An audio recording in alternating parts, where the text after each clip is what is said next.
Hey everybody, the Economic Ninja here. Hey Brody, wow, you threw me off.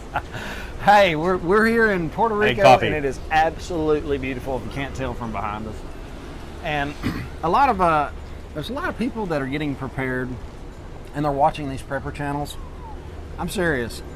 I'm gonna take these glasses off. Yeah, we're getting ready. We're getting fired up right now. There's a lot of people that get on here, and it's just doom every day. Every day. Doom and gloom. And I'm here to freak you out.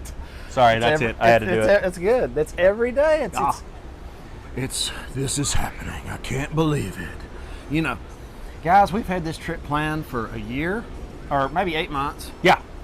We took our families to the beach, and I'm not going to live in fear. I'm getting some comments. We both are. Yeah. About, why aren't you at home prepping? Why aren't you? I'm doing everything I'm telling you guys I'm doing. I'm serious. I'm prepped with food. I'm growing my garden. It took a whole week to get ready to find somebody to handle everything at the farm that I needed taken care of.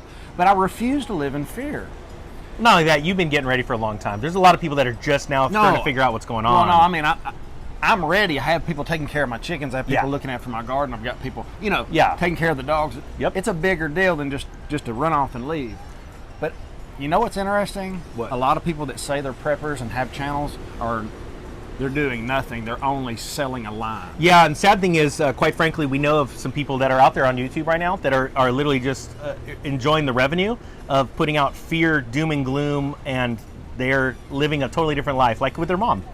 I mean, it's honestly the truth. And don't ask us who it is. It's just like you learn these things and you're going, all right, so what's really going on? It's one thing to use fear as a good motivator and get ready, but you can only get ready so much. We're busy looking for opportunities. Because what good is a good old-fashioned economic crash without being able to buy a house cheaper? Yeah, I mean, could this be the last one? I heard the other day in a comment, we're in the third year of the tribulation. Oh my gosh, I've got a video coming out that I heard somebody saying, no, Ninja, you're wrong. This time is different. We are not going to need credit scores after this. I'm like, you are an idiot. And I only say idiot to insult you, just to make sure you guys understand where I'm coming from. And the reason why, you guys are probably laughing right now because you're all, like-minded people that get it. Yeah, literally, Rome fell, it rebuilt. Greece fell, it rebuilt. The medieval times came. The Renaissance was after the plague. The Great Depression, boom, we're back. The Great Recession, boom, we're back. There is nothing new under the sun, guys. These are cycles. And there's people going, no, this is the end of the world. Like the second coming's coming. And I go, yeah, are you ready to say that? Because last time I checked, the Bible said nobody knows that day. So you better occupy the land. How many people are not occupying the land? And occupy doesn't mean rent. Occupy means own. Well, how do you own if you can't afford right now? You get ready for a good old-fashioned crash. It's called a Shemitah cycle or a Jubilee. And then you take advantage and you buy. You got to have those people. Yeah. You got to have people that buy at the bottom, or what happens? We don't rebuild. You got to have the people that see what's coming. They step back and say, okay, get out. The markets are hot. Nobody else sees it. That's fine. I'll sit back and I'll wait for 2-3 years. It doesn't matter how long. And then you get in at the bottom. And that's the people that are going to make money for the rest of their life and possibly own some land here. Can you imagine? Oh, that'd be awesome. There's going to be some deals here. There's going to be deals all over the place. There is a crash coming. Guaranteed. 100%. We are crashing. Yeah, right now. Yeah, right now. Crashes don't happen overnight. Father Time doesn't get over and go, oh, shit. Good night's sleep. Hey, it's time to crash. Hit the switch, and then boom. It doesn't happen like that. Right, but I guess it's a little aggravating to get the comments that, why aren't you home prepping? Are you, you're not, like I'm not doing what I'm saying I'm doing. I'm doing everything I'm telling you guys I'm doing, I'm 100% doing. I'm not, I've never lied to you guys. I've been accused of my anvil being fake. I've been accused of having a green screen but here's the problem. They've been lied to. People have been lied to so much. It's like they don't know what to believe. Here's the truth. But my goal is to be the most real person you've ever seen on camera. That's a gift I have, is being very genuine, because I don't know how to be any other way. And that's why it kind of hurts a little bit to see those comments. Well, here's the thing, too. Chris may not be telling you he is a successful person. He's financially stable and successful. He has multiple rental properties. He owns his own property. He makes good money at a great trade, and he's told people about this. There are a lot of people that live under a shoebox and have always accepted failure and never strove for success until they hit it. They've just accepted failure. And those are the kind of people that leave those kind of comments, to be honest with you. They're the ones that they look at you as they look at them, like, oh, you can't make it because I don't make it. Well, that's not how the world works. There's actually successful people. There's people because they try and try and try and they fail. We've all failed. Oh yeah. But they keep trying, so they end up succeeding at a certain point because they just do one thing only. They stop doing the dumb stuff that made them lose. And that's all that happens, right? Like, hey, I made a mistake. All right, I won't do that again. I'll try and not do that again. And then eventually you succeed, and that's what you've done. Yeah. So I'm going to make a video on one of my recent failures because I'm going to own it. And it was such a good experience that I don't really think it was a failure. Really. Yeah. So, guys, thanks for coming on here and watching us, and know that we're doing exactly what we say we're doing. But I plan on profiting from this crash 150% because that is the way you help people. It's with massive piles of money, and I will never see that anyway else. You can help people with food. I hear it all the time. You can throw your gold and silver in the streets and all this other stuff. You can use that gold and silver to create a business and employ people and have them make a great living. There's so many giving your stuff away has never really worked for me.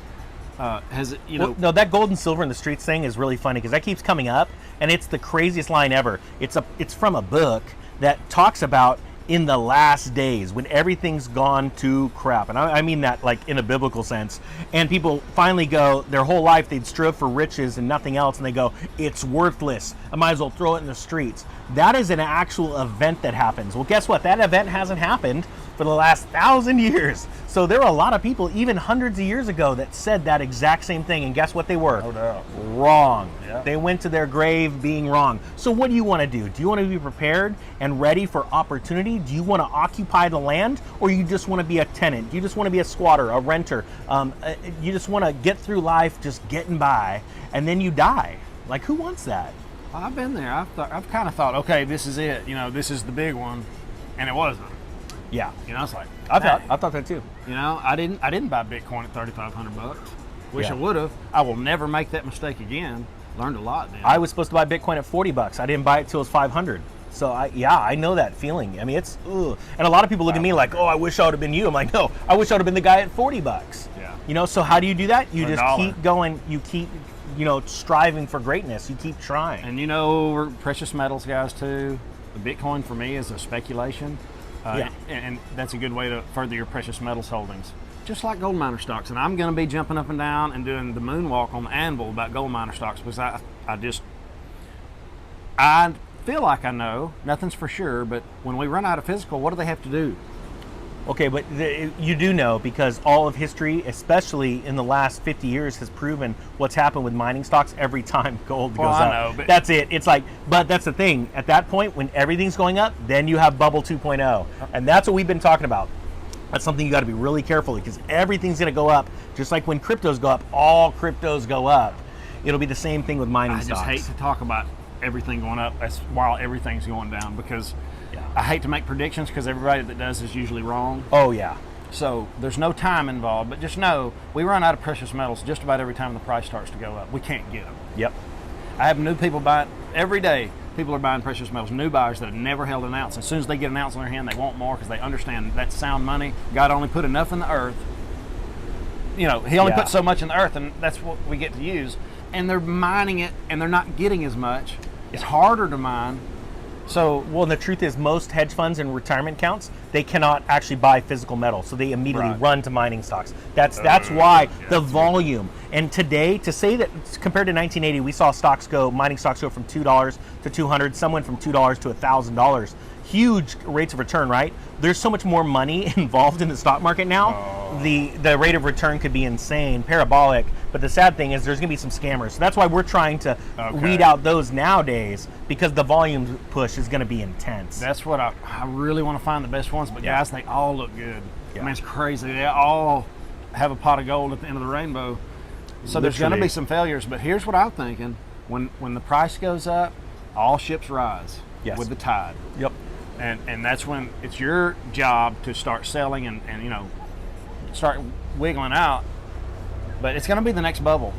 Yeah. I've already made this video too long. I'm having a good time, man. Well, I'll just say this, close this. In crypto, everybody would love to have bought Bitcoin when it was $40, right? But I want you to understand, it went from 40 to 1,000 and then went down to almost darn near zero, right? It went, and then it came back up, and then it went down to almost zero. I mean, these fluctuations, same thing's happening in mining stocks, right? But then over time, when you see the trend, it goes boom, boom, boom, and then it's up, skyrocketing. You know what I mean? Yeah. So Bitcoin went from 10,000 to 1,000.